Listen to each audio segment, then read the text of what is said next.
ஆதவன் தொலைக்காட்சி நேயர்களுக்கு இனிமையான வணக்கம். இன்று 17 அக்டோபர் மாதம் 2016 திங்கட்கிழமை. முதலில் இன்றைய வீரகேசரி பத்திரிகையை பார்க்கலாம். சர்ச்சைக்கு தீர்வு, ஜனாதிபதியும் பிரதமரும் மனம் விட்டு பேச்சு, ஐதேக அறிவிப்பு என்பதாக அந்த செய்தி பிரதான தலைப்பு செய்தியாக பிரசுரிக்கப்பட்டுள்ளது. தேசிய அரசாங்கத்தில் அங்கம் வகிக்கும் ஐக்கிய தேசிய கட்சிக்கும் ஸ்ரீலங்கா சுதந்திர கட்சிக்கும் இடையில் காணப்பட்ட புரிந்துணர்வற்ற தன்மை முடிவுக்கு வந்துவிட்டது.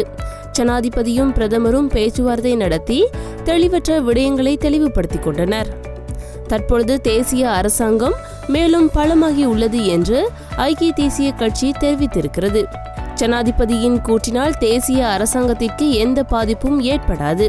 ஜனாதிபதியின் கூற்றினை அடுத்து உடனடியாக ஜனாதிபதியும் பிரதமரும் ஒன்றாக அமர்ந்து பேச்சுவார்த்தை நடத்தி அனைத்து பிரச்சனைகளுக்கும் தீர்வு கண்டுவிட்டனர் எனவும் ஐக்கிய தேசிய கட்சி சுட்டிக்காட்டியுள்ளது என்பதாக அந்த செய்தி பிரதான தலைப்பு செய்தியாக பிரசுரிக்கப்பட்டுள்ளது.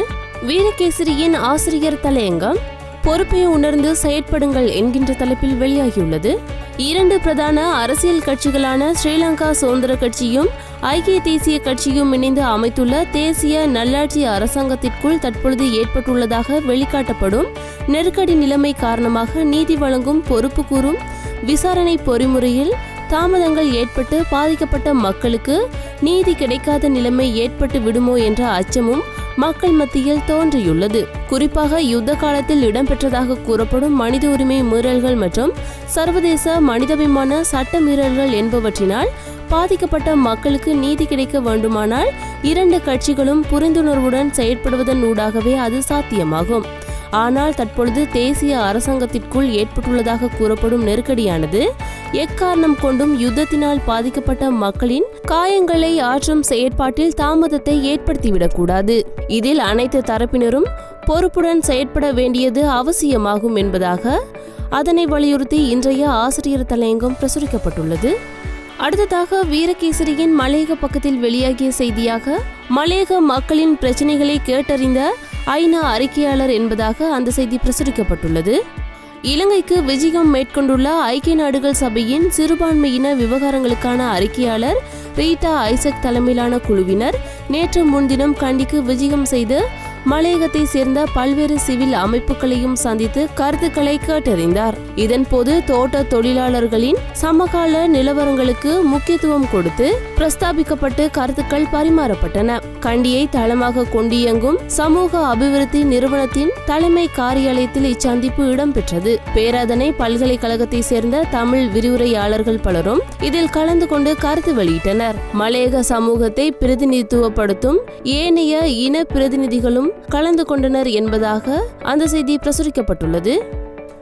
அடுத்ததாக தினக்குரல் பத்திரிகையை பார்க்கலாம். மைத்திரி மோடி கோவாவில் சந்திப்பு, சார்க்கை மேவி பிம்ஸ்டெக் உறுப்பினர்களை வரவழைத்த டெல்லியின் ராஜதந்திரம் என்கின்ற தலைப்பில் வெளியாகியுள்ளது.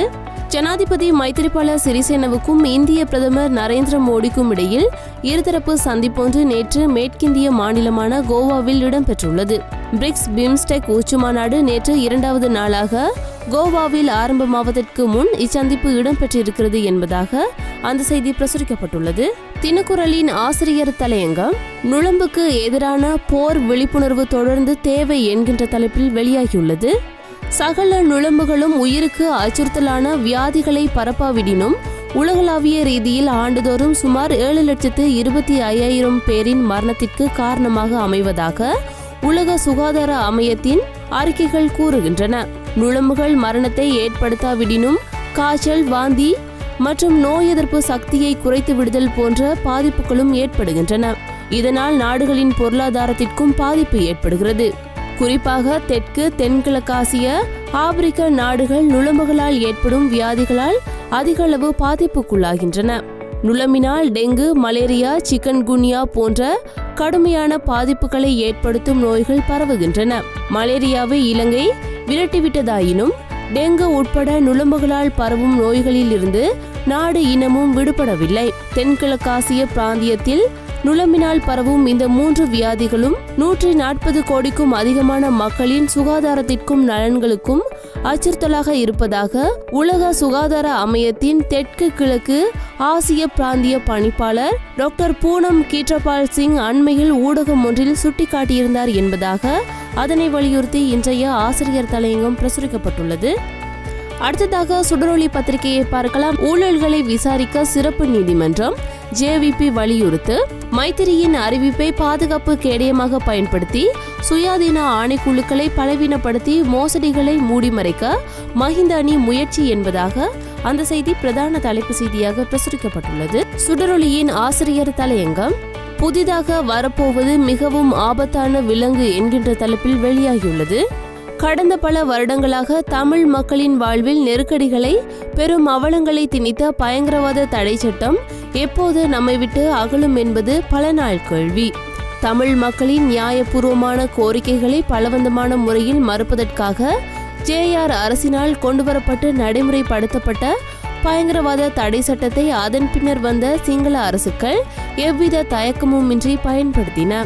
தமிழ் மக்களின் குரவலைகளை நசுக்குவதற்காக எந்தவித தயக்கமும் இன்றி இரு தேசிய கட்சிகளின் அரசுகளும் பயங்கரவாத தடை சட்டத்தை ஈவிரக்கமற்ற முறையில் கையாண்டிருந்தன.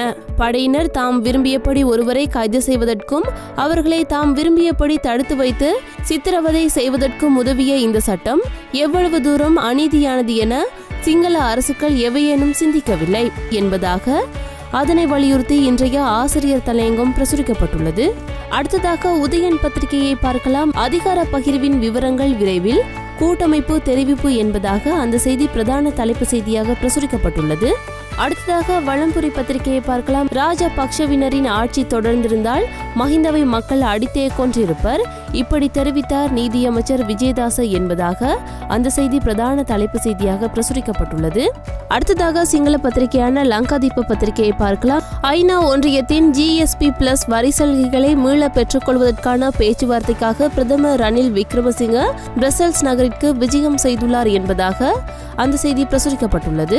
அடுத்ததாக ஆங்கில பத்திரிகையான டெய்லி மிரர் பத்திரிகையை பார்க்கலாம். நுரைச்சோலை அனல் மின் நிலையத்தில் தொழில்நுட்ப கோளாறு ஏற்பட்டுள்ள நிலையில் மின் தடை ஏற்படுமா இல்லையா என்பது தொடர்பான தீர்மானம் இன்று எடுக்கப்பட உள்ளதாக மின்சக்தி மற்றும் புதுப்பிக்கத்தக்க சக்தி அமைச்சர் ரஞ்சித் சியம்பலாபிட்டிய தெரிவித்துள்ளார் என்பதாக அந்த செய்தி பிரதான தலைப்பு செய்தியாக பிரசுரிக்கப்பட்டுள்ளது.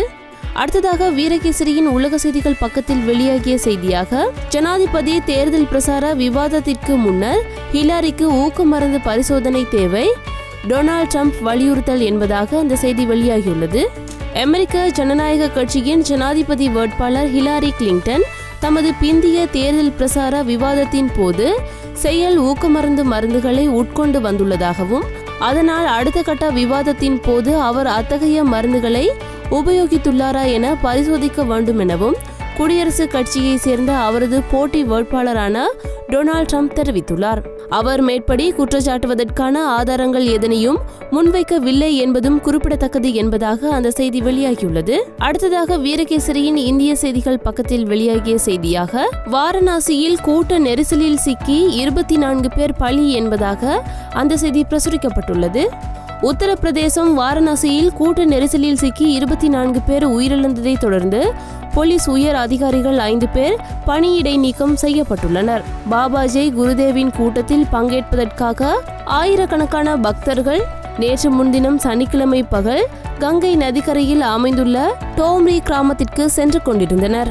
இதன்போது ராஜ்காட் பாலத்தில் திடீரென நெரிசல் ஏற்பட்டது. இதில் சிக்கி 24 பேர் உயிரிழந்தனர், 50 பேர் காயமடைந்தனர் என்பதாக அந்த செய்தி பிரசுரிக்கப்பட்டுள்ளது. தினக்குரலின் கேலி சித்திரம் குற்ற விசாரணையில் கோத்தாபய ராஜபக்ஷவிற்கு ஆதரவாக மைத்ரிபால சிறிசேனா அண்மையில் கருத்து வெளியிட்டார். இதனையடுத்து இவர்களிடையே ரகசிய ஒப்பந்தம் ஒன்று செய்து கொள்ளப்பட்டுள்ளதாக தெரிவிக்கப்பட்டுள்ள நிலையில் மைத்திரி அணியில் சந்திரிகாவும் ரணிலும் அதேபோல கோத்தாபய அணியில் மஹிந்த ராஜபக்ஷவும் பெசில் ராஜபக்ஷவும் இதனை அறிந்திராத நிலையில் திகைத்து நிற்பதை சித்தரிக்கும் வகையில் அந்த கேலி சித்திரம் பிரசுரிக்கப்பட்டுள்ளது. வீரகேசரியின் கேலி சித்திரம் ராவணன் தொடர்பில் அண்மையில் இந்திய பிரதமர் நரேந்திர மோடி தெரிவித்த கருத்தை கண்டித்து ராவணபலய அமைப்பினர் மோடிக்கு எதிராக ஆர்ப்பாட்டம் ஒன்றை நடத்தப் போவதாக எச்சரித்துள்ளதை சித்தரிக்கும் வகையில் இந்த கேலி சித்திரம் பிரசுரிக்கப்பட்டுள்ளது. இன்று கொழும்பிலிருந்து வெளியான நாளேடுகளினதும் பிராந்தியத்திலிருந்து வெளியான நாளேடுகளினதும் செய்திகளை பார்த்திருந்தோம். மற்றொரு நாளேடுகளில் நமது பார்வை நிகழ்ச்சியினூடாக சந்திக்கும் வரை நன்றி, வணக்கம்.